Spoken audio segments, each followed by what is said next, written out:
आर्थिक हानी, खिशामध्ये पैसा राहत नाही. सामाजिक हानी, समाजामध्ये कोण विचारत नाही. आणि कौटुंबिक हानी, घरामध्ये कवडीची किंमत कोण देतच नाही. म्हणून दारू पिऊन या शरीराचं मातरणे करण्यापेक्षा दारू पिण्याआधी लहान लहान लेकराचा विचार करा. अरे ती माय मौली लोकांच्या बांधावर जाते, 4-4, 5-5 किलोमीटरचं अंतर कापते आणि एवढ्या उन्हामध्ये काम करते. काम करता करता त्या माय माऊलीच्या हाताला फोडा आले हो. चप्पल नव्हते तिला, त्या चपलीला सुतळीना बांधलं, तुटलेली चप्पल घालत घालत गेली. 3 प्रकारची साडी एकत्र केली. रात्रीचा भात उरलेला होता, तो तव्यावरती गरम केला, तसाच लेकरा बाळाला दिला. त्या माय माऊलीने खाल्ला. काय पाप केलं हो तिने?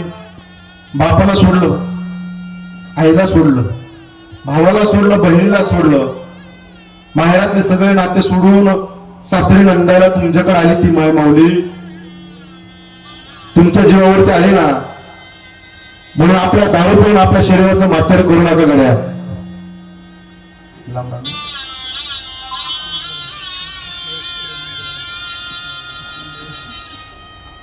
काही लोक म्हणतात महाराज, नाही ते लांब जाऊन कॉपीराइट दिले.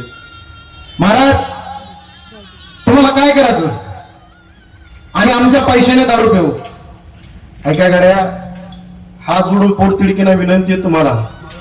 तुम्ही म्हणतात तुम्हाला काय करायचं बाळासाहेब महाराज? पैसे आमचे, दारू आम्ही आमच्या बापाच्या पैशाने पिऊ, तुम्हाला काय करायचं असं म्हणतील मला लोक कीर्तनामध्ये.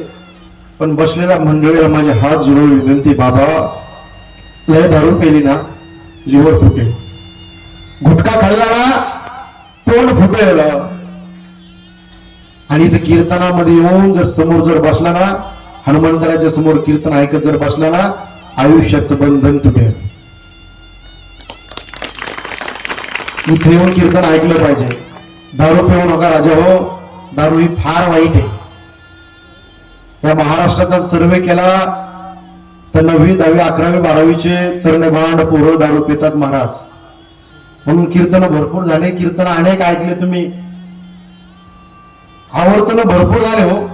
पण परिवर्तन कुठंतरी महत्वाचा मुद्दा आहे. या न्यायाने पोट तिलकी ना तुम्हाला मी कीर्तनामध्ये सांगतोय. आज फार शोकांतिका वाटते हो.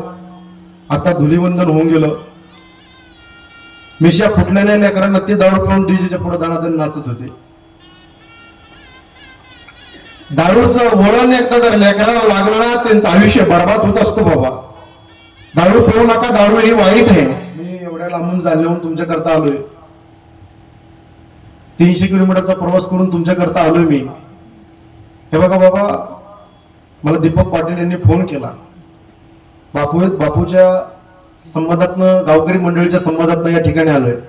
जाहीर आवाहन तुम्हाला करतो मी, शाळेमध्ये चालला ना, जाता जाता भात घेऊन ये. ऐका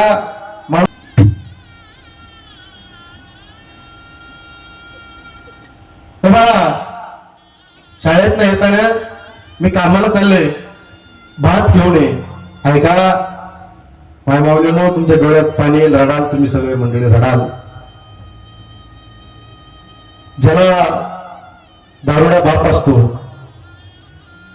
ज्या माय माऊलीला दारुड्या नवरा असतो, काही माणसं दारू पिऊन स्वतःच्या बायकोला मारतात. पण बसलेले मंडळी, दारू पिऊन आपल्या बायकोला मारू नका गड्या. यत्र नार्यस्त पूजंत रमंत तत्र देवा. स्त्री एक लक्ष्मीचं रूप आहे. तुम्ही दारू पिऊन आपल्या बायकोला माराल, पण तिच्या तोंडातून निघणारा शब्द तो तुमच्या करता लाख लाख लाख वाटोळ करणार असेल, हे मात्र विसरू नका गड्या. मारताच तुम्ही दारू पिऊन, पण ती माय माऊली एवढा त्याग केला तिना आणि तुमच्याकडे अंगाला आले. दारू पिण्याआधी लहान लहान लेकराचा विचार करा.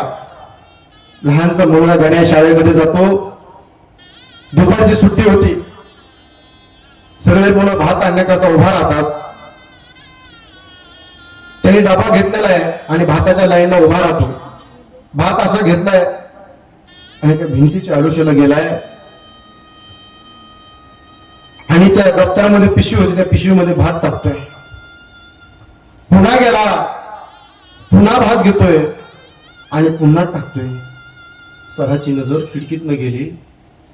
गरीब घरचा गण्या होतो, खायला काही नव्हतं. सर धावत धावत त्याच्याकडे आले. गण्या, ए बाळा, तुझ्या घरी खायला काही नाही का रे बाळा? हो सर, माझ्या घरी खायला काही नाही. माझा बाप दारू पितून माझ्या माईला बदाबदा मारतो. आज सकाळी माझ्या माईनं मला शाळेत नाही त्यांनी भात आणायचं सांगितलं आणि माझ्या बापाने माझ्या आईला बदाबदा मारलंय. सरांच्या डोळ्यामध्ये पाणी आलं. डसा डसा ते सर देखील रडतात. शिक्षक सरांनी स्वतःचा डबा दिला आणि बाळा, हे गण्या, हा डबा घे, मला भूक नाही रे बाळा. सरांचा डबा आणि तो भात घेऊन गण्या घरी आला. माठात पाहतो तर माठामध्ये चाबी दिसली नाही. घराकडे पाहतो तर घर उघडलेलं होतं. घरामध्ये गेला आणि भांडे मोजत होता. 1 2 3 4. घरातले भांडे कमी दिसायला लागले गण्याला. गण्याला कळालं माझ्या बापाने दारू पिण्याकरता घरातले भांडे विकले. त्याच्या डोळ्यामध्ये पाणी आलं. ऐका, दारू पिणारा कोणत्या लाईनला जातो, कोणत्या थराला जात असतो. थोड्या वेळाला गण्याची आई आली, काम करून हातपाय धुतले. त्या माय बावलीने घरामध्ये गेली. गण्या, ए गण्या, भात आणला का रे गण्या? हो ग आई. ही भाजी पोळी कोणाची आहे? आई, मी भात आणत होतो, पिशवी टाकत होतो. सरांनी पाहिलं आणि सर माझ्या जवळ आले. मला म्हणले तुझ्या घरी खायला काही नाही का? म्हणलं माझ्या घरी खायला काही नाही. म्हणून सरांची भाजी पोळी आहे का आई? थोड्या वेळाने गण्याचा बाप दारू पिऊन घरामध्ये आला आणि नको नको कानाला ऐकलं. त्या माय माऊलीला शिव्या देत होता. गण्याला आल्या आल्या 2 कानाखाली मारल्या. बघा हो, किती वाईट परिस्थिती असते दारू पिणाऱ्याची. ए, मला जेवायला वाढ म्हणे. त्या माय माऊलीनं तो भात आणि ती भाजी पोळी होती अशी ताटामध्ये वाढली आणि दारूच्या नशेमध्ये त्याने ते ताट घेतलं आणि भेळ दिशेला फेकून दिलं. तुमच्या डोळ्यामध्ये पाणी रडाल तुम्ही. ते माय मावळी डसा डसा रडते हो. तुम्ही तर माझ्या संसाराचं वाटोळ केलं.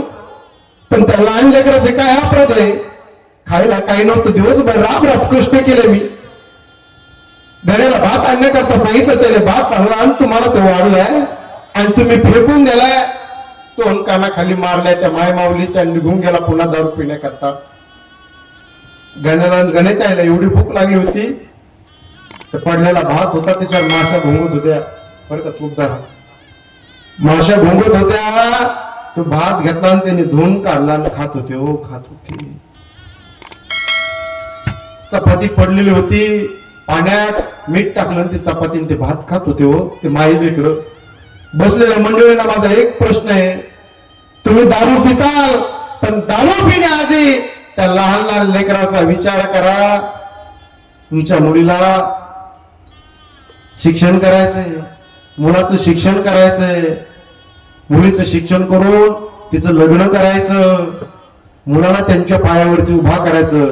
म्हणून दारू पिण्याआधी बसलेल्या समाजाला हात जोडून विनंती आहे, दारू पिण्याआधी त्या लहान लहान लेकराचा विचार करा, मग दारूच्या बाटलीला हात लावण्याचा प्रयत्न करा.